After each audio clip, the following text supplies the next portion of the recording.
Assalamualaikum warahmatullahi wabarakatuh. Ketemu lagi dengan saya Rahma Gustiani, NIM 1900469, Prodi Teknologi Pendidikan dengan mata kuliah Administrasi dan Supervisi Pendidikan. Baik, pada kali ini yang akan saya bahas yaitu materi mengenai konsep dasar supervisi pendidikan di sekolah.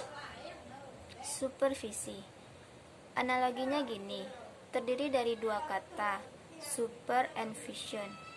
Super artinya segala sesuatu yang nilainya melebihi dari kebanyakan yang biasa dilakukan oleh orang lain. Super, kata super barangkali kita bisa tumpangkan di Superman, Superboy. Kenapa dia menjadi Superman? Karena memang kemampuan skill yang dimilikinya itu melebihi kapasitas normal yang dimiliki oleh orang lain. Vision, pandangan jauh ke depan, artinya dia sudah punya visi pada saat yang lain belum memikirkan. Dia sudah punya perspektif tentang itu, artinya selangkah lebih maju. Visinya untuk menelaah, menganalisis, dan melakukan. Orang baru berencana tetapi dia sudah melakukan. Ini manifestasi dari siapa sebenarnya orang-orang yang kita sebut sebagai pelaku supervisi, yang melaksanakan kegiatan supervisi, yang orangnya kita sebut sebagai supervisor. Jadi tolong diingat, yang melakukan supervisi kita menyebutnya sebagai supervisor, sedangkan kegiatannya disebut dengan supervisi. Jadi ini dulu yang mestinya diluruskan, jangan salah menempatkan kata. Artinya ya, sekali lagi kita garis bawahi, manusianya atau pelakunya kita sebut sebagai orang yang melaksanakan kegiatan supervisi, kita sebut sebagai supervisor. Sedangkan kegiatannya kita menyebutnya kegiatan supervisi. Nah, agar muncul pertanyaan kita di setelah ini, siapa sebenarnya mereka yang kita sebut sebagai supervisor? Siapa mereka-mereka yang kita anggap memiliki visi yang lebih super dibandingkan yang lain? Apakah harus kepala sekolah, guru, atau siapa? Atau ada orang lain yang kapasitasnya dianggap memiliki skill atau kemampuan atau syarat yang terpenuhi sehingga mereka bisa kita sebut sebagai supervisor. Terus apa pentingnya kegiatan supervisi di sekolah? Ini yang akan kita coba analisis untuk minggu ini, mulai dari konsep, apakah di pengertian, tujuan, fungsi, termasuk nanti kita akan lihat prinsip-prinsip dari kegiatan supervisi. Yang jelas secara histori, dulunya atau mula-mula, kegiatan ini diterapkan di sekolah atau konsep dari supervisi yang kita anggap masih sangat tradisional, yaitu pekerjaan masih berupa inspeksi. Kegiatannya masih dalam bentuk pengawasan atau mengawasi. Dalam pengertian kadang-kadang ada indikasi mencari-cari kesalahan dan juga menemukan kesalahan dengan tujuan apa? Untuk kemudian diperbaiki. Jadi kegiatan perbaikan baru boleh atau bisa dilakukan setelah dicari adanya kesalahan. Padahal dari konsep supervisi yang sebenarnya bukan mencari kesalahan, tapi proses pembinaan. Nah, kemudian ini berkembang menjadi kegiatan yang sekarang kita sebut sebagai supervisi pendidikan, yang kategorinya adalah ilmiah. Kenapa ilmiah? Karena paling tidak memenuhi 3 persyaratan utama. Yang pertama sistematik, yang kedua objektif, dan yang ketiga ada alat yang digunakan. Ada instrumen khusus sebagai alat pencatat atau pendeteksi. Jadi, tidak hanya sekedar melakukan, kegiatan tanpa persiapan untuk melanjutkan dalam bentuk pembinaan. Artinya, dengan melakukan pencatatan atau menggunakan instrumen tertentu, ada catatan-catatan khusus yang disiapkan untuk melakukan tindak lanjut dari kegiatan yang dilaksanakan saat itu. Artinya, di kemudian hari memang diharapkan terjadinya perubahan, terjadinya pembinaan, terjadinya perbaikan dari orang-orang yang disupervisi oleh si supervisor tadi. Ya, siapa ini supervisi? Ini melekat pada konsep supervisi itu sendiri. Dari banyak sumber, kalau ada coba googling juga. Temukan di berbagai jurnal, berbagai buku-buku pendidikan terkait dengan supervisi pendidikan. Ini kita bisa manifestasikan pada suatu konsep yang sama. Supervisi adalah sebuah proses usaha, satu usaha yang tujuannya adalah untuk menstimulasi, melakukan koordinasi, melakukan pembimbingan secara kontinu atau terus-menerus terhadap pertumbuhan-pertumbuhan para guru. Semua guru-guru yang ada di sekolah, baik sifatnya individual maupun secara kolektif atau berkelompok, agar lebih mengerti, lebih paham, lebih efektif dalam mewujudkan keseluruhan fungsi-fungsi pembelajaran yang ada di sekolah. Jadi memang niat dari kegiatan supervisi ini luar biasa. Tujuan utamanya adalah untuk melakukan pembinaan dan membantu guru mengembangkan diri agar tampil menjadi manusia-manusia yang luar biasa untuk mendidik atau melakukan atau mewujudkan tugas mereka dalam fungsi-fungsi pembelajaran yang mereka laksanakan setiap harinya. Sekarang saya ajak Anda untuk melihat salah satu pendapat dari Paxton and Prager Breckner yang menyatakan bahwa kegiatan supervisi itu sebagai satu teknik pelayanan yang tujuan utamanya adalah untuk mempelajari sekaligus untuk memperbaiki secara bersama-sama berbagai faktor yang ada yang mempengaruhi pertumbuhan dan perkembangan anak dalam proses pembelajaran. Berarti fokus utamanya adalah proses pembelajaran yang dilakukan oleh guru. Tujuan bisa dilihat bagaimana setiap orang yang ada di sekolah, khususnya guru, secara bersama-sama untuk memperbaiki berbagai macam faktor yang turut mempengaruhi proses itu. Jadi ya intinya sama, proses menjadi sebuah teknik layanan untuk membantu dalam rangka memperbaiki, berarti ada proses pembinaan. Makanya ada instrumen khusus pada proses pencatatan dari awal.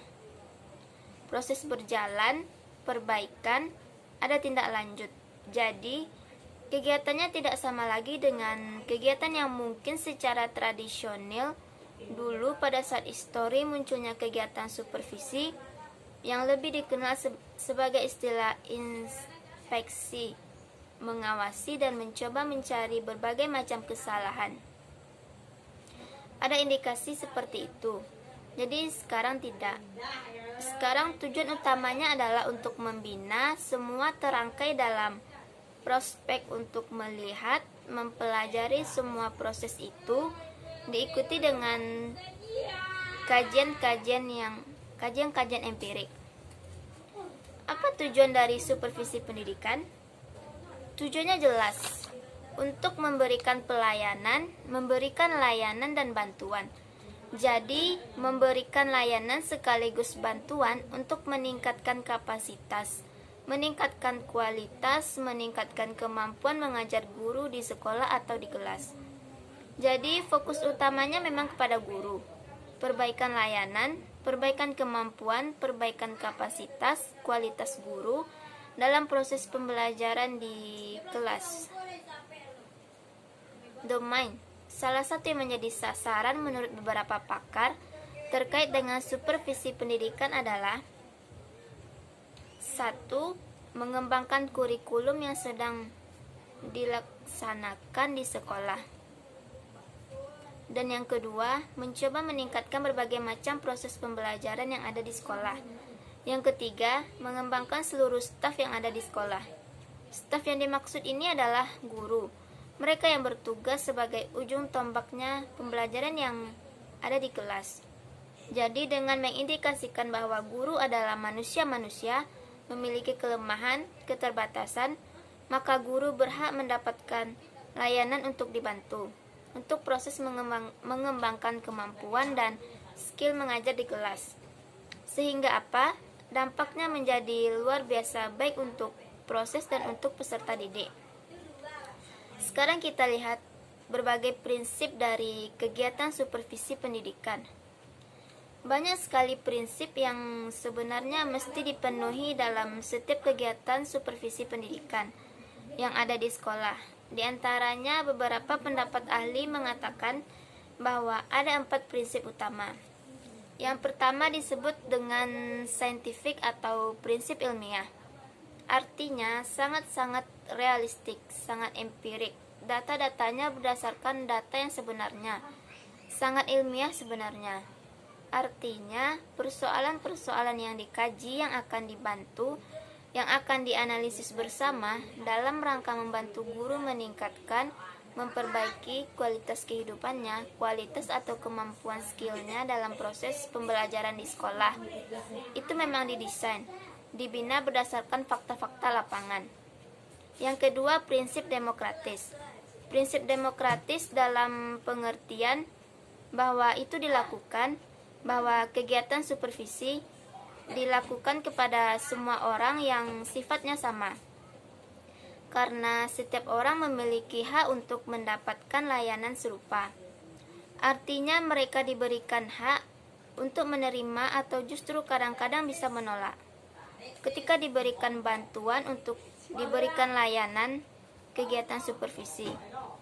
Tapi haknya menjadi sama. Setiap orang mempunyai hak untuk mendapatkan layanan yang sama. Sangat terbuka. Jadi kegiatannya pun dilakukan untuk saling take and give. Artinya mereka-mereka yang diberikan layanan ini tahu sejak awal bahwa ini adalah sebuah desain layanan untuk membantu mereka memperbaiki diri dan kemampuan dalam kaitannya dengan kemampuan mengajar. Hal-hal yang terkait dengan proses pembelajaran di kelas. Sehingga dengan proses sadar itu, kegiatan ini dilakukan dalam prinsip ketiga yang disebut dengan prinsip kerjasama. Ya, kerjasama sekolah, supervisor dengan mereka-mereka yang disupervisi. Jadi ada skala, ada prioritas, ada kondisi di mana semuanya bekerja secara bersama-sama. Kenapa? Karena baik supervisor, mereka tidak akan bisa bekerja sendiri tanpa diketahui, tanpa kesadaran dari mereka-mereka yang disupervisi, dari orang-orang yang akan kita berikan layanan. Mereka harus sangat terbuka, sangat welcome bahwa mereka memang ingin memperbaiki diri dan memang ingin dibantu. Rela terbuka untuk dibantu melalui berbagai proses yang kita pandang, yang dipandang oleh sekolah, yang dipandang oleh supervisor sebagai solusi-solusi yang harus dilaksanakan. Misal terkait dengan kualitas pembelajaran, kualitas cara mengajar atau skill mengajar. Jadi kalau mereka tidak welcome, mereka tidak sadar bahwa mereka perlu perbaikan dalam proses ini. Misalnya ada solusi hal melalui pelatihan apa, mereka tidak akan mau melakukannya. Jadi menjadi sangat percuma kegiatan layanan diberikan ketika mereka disupervisi tidak dengan sadar, tidak welcome, tidak terbuka untuk memperbaiki diri. Maka prinsip ketiga itu adalah prinsip kerjasama. Kerjasama semua bagian yang terlibat, khususnya supervisor dan mereka-mereka yang disupervisi atau guru-guru yang disupervisi, termasuk sekolah sebagai lembaga yang menaunginya. Dan prinsip yang keempat adalah prinsip konstruktif. Ya, dalam rangka membangun maksudnya. Dan prinsip kreatif. Kreatif dalam pengertian mengklien segala sesuatu menjadi lebih baik. Jadi, selama ini postur atau kondisi kemampuan yang notabene tercatat sebagai konteks biasa, kadang bagaimana berubah menjadi luar biasa. Yang tidak mampu sekarang bagaimana berubah menjadi luar biasa. Yang tidak mengerti sekarang jadi mengerti. Jadi prinsip keempat itu adalah prinsip konstruktif dan kreatif. Membangun, membuat segala sesuatu menjadi lebih baik. Mengkreat segala sesuatu yang tidak ada menjadi ada, yang semula hanya 3 menjadi 4, dalam rangka membina, membuat segala sesuatu yang dimiliki oleh guru, persoalan-persoalan yang dimiliki oleh guru teratasi, sehingga mereka terampil menjadi pendidik-pendidik yang lebih diterima oleh peserta didik di sekolah, sehingga tujuan dari proses pembelajaran menjadi lebih gampang dicapai. Kita coba telaah prinsip yang lain mungkin dilontarkan oleh berbagai ahli di dalam konsep supervisi pendidikan. Kalau kita sentuh sedikit tentang konstruktif tadi, yang penting adalah yang digarisbawahi. Konstruktif berarti prinsipnya mengarah pada konteks kebaikan. Realistik berarti sesuai dengan keadaan atau tidak dibuat-buat, yang tidak terlalu idealistik. Sehingga memang ada proses bersama dalam rangka memperbaiki segala sesuatu berdasarkan kondisi-kondisi real yang ada di lapangan. Ada juga istilah prinsip positif, seperti prinsip progresif, yaitu maju selangkah demi selangkah dengan mantap. Artinya ada perbaikan demi perbaikan, level to level. Jadi guru yang diberikan layanan supervisi, mereka tidak berada di satu titik yang sama, tapi ada perbaikan demi perbaikan, meski tidak terlalu berubah secara drastis, tapi ada peningkatan dari satu titik, dari satu langkah ke langkah berikutnya. Itu namanya prinsip progresif. Jadi jangan sampai bermain atau melangkah di tempat sehingga tidak ada kemajuan sama sekali. Ada juga yang menyebutnya dengan prinsip inovatif. Inovatif berarti mengupayakan adanya pembaharuan, adanya inovasi dan hal-hal baru dalam kegiatan proses supervisi. Ya, pembaharuan dari prosesnya, pembaharuan dari skill yang barangkali alami atau diterima oleh si guru sebagai bentuk layanan kegiatan supervisi pendidikan. Ada juga prinsip aman. Aman dalam pengertian menimbulkan rasa aman bagi siapa? Bagi kedua belah pihak sebenarnya. Ya, baik bagi supervisor maupun bagi guru yang dilayani. Ada lagi prinsip reflektif. Nah, reflektif apalagi? Ini adalah prinsip untuk memberikan kesempatan kepada supervisor dan yang disupervisi. Artinya, kedua belah pihak untuk melakukan evaluasi terhadap diri mereka masing-masing atau terhadap diri sendiri. Jadi, supervisor melakukan evaluasi diri dan yang disupervisi juga begitu. Sehingga ada konsep merefleksi dua-duanya untuk melihat ke dalam diri masing-masing, bahwa potensi mereka atau fungsi mereka di kedua titik yang berbeda itu memang dalam rangka saling memberikan bantuan atau layanan untuk proses pembelajaran atau proses pendidikan. Nah, yang lucu ada istilah prinsip negatif, tapi ini harus jadi pertimbangan bagi si supervisor ataupun khususnya bagi si supervisor. Kenapa? Karena ini memberikan dampak bagi orang-orang yang disupervisi atau proses atau kegiatan supervisi itu sendiri. Beberapa prinsip negatif ini harus dihindari. Misalnya gini, supervisi tidak boleh dilaksanakan secara otoriter, karena ada dampak atau kebiasaan yang sulit ditolak, bahwa kegiatan asal muasal dari kegiatan supervisi tadi yang kita menyebutnya sebagai kegiatan inspeksi atau pengawasan yang tujuan utamanya adalah mencari-cari kesalahan. Nah, ini yang perlu dihindari dan ini disebut sebagai prinsip negatif. Jadi, tidak ada istilah otoriter dalam kegiatan supervisi. Yang kedua adalah supervisi tidak boleh mencari-cari kesalahan, karena bukan tujuannya bukan untuk mencari kesalahan, baru diperbaiki. Tapi, proses mencari data dan fakta untuk memberikan layanan ke siapapun, apakah mereka yang punya problem ataupun tidak punya problem. Tetapi dalam proses pelaksanaannya, data dan fakta itu dikumpulkan bersama. Khususnya si supervisor mencari fakta-fakta atau data empirik dalam rangka membantu guru-guru yang bersangkutan yang dianggap perlu atau seharusnya menerima layanan itu. Dan supervisi juga tidak boleh dilaksanakan berdasarkan tingginya pangkat. Jadi bukan itu tujuannya. Tujuannya adalah karena dia ini demokratis, siapapun punya hak sama, mau dia pangkatnya rendah, pangkatnya tinggi, mau dia adalah guru baru atau guru lama, guru yang sudah sekian tahun, atau tidak ada pembatasan, karena tujuannya adalah untuk perbaikan proses pembelajaran, perbaikan skill dan kemampuan guru. Ya guru, tidak ada guru yang bagaimana, tapi guru, semua guru yang ada di sekolah punya hak yang sama untuk mendapatkan layanan supervisi. Begitu juga dengan beberapa prinsip negatif lainnya. Misalnya apa? Supervisi tidak boleh terlalu cepat mengharapkan hasil, karena memang bagaimanapun yang namanya kegiatan supervisi adalah kegiatan yang sifatnya terus-menerus, continue. Itu dilakukan terus-menerus dalam proses perbaikan, apalagi terkait dengan skill kemampuan guru. Mustahil kemampuan itu bisa berubah drastis bim salah bim tiba-tiba, karena dia butuh waktu yang cukup panjang. Makanya gak bisa main cepat, tidak bisa main sulap. Prosesnya sangat panjang.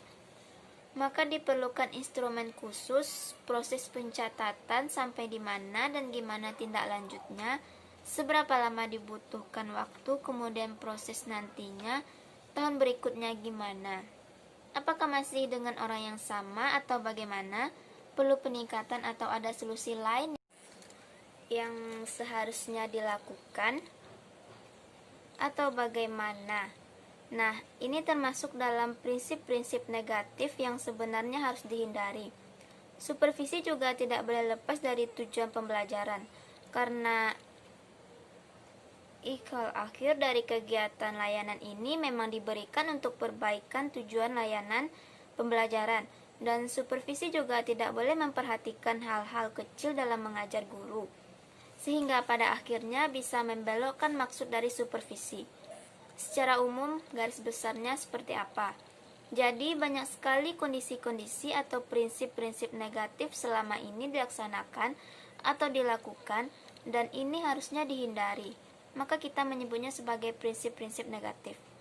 Ada juga yang secara garis besar dan sampai saat ini juga dilaksanakan di sekolah, pendapat dari Sutopo, dan ini meskipun sudah sangat lama, tapi ini masih sangat efektif, masih sangat eksis. Dilaksanakan oleh berbagai macam kegiatan supervisi yang ada di sekolah, oleh pelaku-pelaku yang kita sebut sebagai supervisor tadi. Prinsip yang disebut dengan prinsip organisasional, misalnya prinsip perbaikan, ada prinsip komunikasi, ada prinsip kontinuitas, ada prinsip objektif, ya macam-macam namanya. Sekarang kita lihat seperti apa fungsi supervisi pendidikan itu. Kita ambil salah satu, foundation and dimension. Ini pendapat Babon yang turun-temurun dari tahun 1961, masih digunakan sampai saat ini. Ini dijabarkan oleh Surijen dalam bukunya Supervision on Instruction, bahwa dijelaskan oleh Surijen ini dalam bukunya tersebut, A Foundation and Dimension, 8 fungsi dari supervisi. Apa saja ke-8 fungsi yang dimaksud? Yang pertama adalah mengkoordinasi semua usaha sekolah. Yang kedua, melengkapi atau memperlengkapi kepemimpinan sekolah. Yang ketiga, mencoba memperluas berbagai pengalaman yang dimiliki oleh guru yang ada di sekolah. Yang keempat, menstimulasi usaha-usaha kreatif yang ada di sekolah. Dan yang kelima, memberikan berbagai fasilitas termasuk penilaian yang terus-menerus dilakukan yang ada di sekolah dalam proses kegiatan supervisi. Dan yang keenam, menganalisis situasi belajar mengajar yang terjadi di sekolah. Yang ketujuh, memberikan pengetahuan dan keterampilan kepada setiap anggota staf yang ada di sekolah. Termasuk yang kedelapan, memberikan wawasan yang lebih luas dan terintegrasi satu sama lain. Dan ini kedelapan fungsi ini sekaligus menjadi dasar yang disebut sebagai foundation and dimension sebagai dasar dalam proses kegiatan supervisi. Karena selebar-lebarnya, seluas-luasnya dampak dan layanan ini diberikan untuk kemaslahatan kegiatan proses pembelajaran yang ada di sekolah. Nah, bagaimana dengan peranan supervisi pendidikan? Seorang supervisor itu dapat berperan sebagai koordinator. Mereka juga berperan sebagai pemimpin kelompok. Mereka juga berperan sebagai evaluator yang mengevaluasi berbagai kegiatan pembelajaran yang ada di sekolah, termasuk mereka yang akan berperan untuk mengevaluasi kegiatan-kegiatan supervisi ini. Dari proses pencatatan melalui instrumen tadi sampai di mana kegiatan itu, tingkat keberhasilannya, apa yang mesti dilakukan, bagaimana tindak lanjutnya, apa solusinya, cara yang tepat, siapa yang mendampingi, teknik apa yang digunakan, dan supervisor juga bertindak sebagai konsultan. Nah, ini 4 peran yang bisa dimiliki oleh seorang supervisor supaya diingat-ingat kembali. Sebagai koordinator yang mengkoordinasikan semua kegiatan, sebagai pemimpin kelompok, mereka yang akan memimpin yang akan menentukan arah dan proses perjalanan kegiatan supervisi. Sebagai konsultan, mereka sebagai tempat mengkonsultasikan semua persoalan-persoalan yang dialami oleh mereka-mereka yang disupervisi, dan evaluator. Mereka sebagai tempat atau berfungsi sebagai orang yang akan mengevaluasi seluruh atau keseluruhan kegiatan proses supervisi pendidikan yang dilaksanakan di sekolah. Baik teman-teman semuanya, kita sampai ke bagian terakhir untuk bahasan supervisi pendidikan. Kita akan coba lihat bagaimana objek dari supervisi pendidikan itu sendiri. Nah, saya tertarik dengan apa yang disampaikan oleh Olivia dalam bukunya Supervisor to this School. Di situ dikemukakan oleh Olivia bahwa sasaran atau objek dari supervisi pendidikan itu pada prinsipnya meliputi 3 domain. Domainnya yang pertama apa? Memperbaiki pengajaran. Jadi fokus utamanya memang yang diperbaiki itu adalah konsep pengajaran. Melalui apa? Perbaikan kualitas pengajaran guru. Yang kedua adalah pengembangan kurikulum, karena kalau di sekolah, kurikulum itu ada di kepala dan pikiran si guru. Jadi, manifestasi tulisan kurikulum yang tertuang secara tertulis itu ada dalam pikiran dan kepala si guru, yang dituangkan dalam kegiatan pembelajaran. Dan yang ketiga, domainnya adalah pengembangan staf. Jadi, memang dikembangkan adalah skill kemampuan orang-orang yang ada di sekolah, khususnya guru. Jadi, orang-orang yang bekerja di sekolah, guru-guru yang ada di sekolah, melalui kegiatan supervisi, melalui domainnya ini, lambat laun mereka akan terampil menjadi guru-guru yang luar biasa, guru-guru yang memiliki kemampuan dan skill yang mumpuni, dan objek dari supervisi pendidikan ini. Kalau kita lihat dari berbagai sumber, itu dibagi menjadi 4 secara umum. Yang pertama adalah untuk pembinaan kurikulum, yang kedua perbaikan proses pembelajaran, yang ketiga pengembangan staf, dan yang keempat pemeliharaan. Jadi apa yang disampaikan Olivia tadi 3 sudah tercakup semuanya dari apa yang disampaikan oleh banyak pendapat ahli. Kemudian dikembangkan yang keempat adalah pemeliharaan dan perawatan moral serta semangat kerja guru-guru.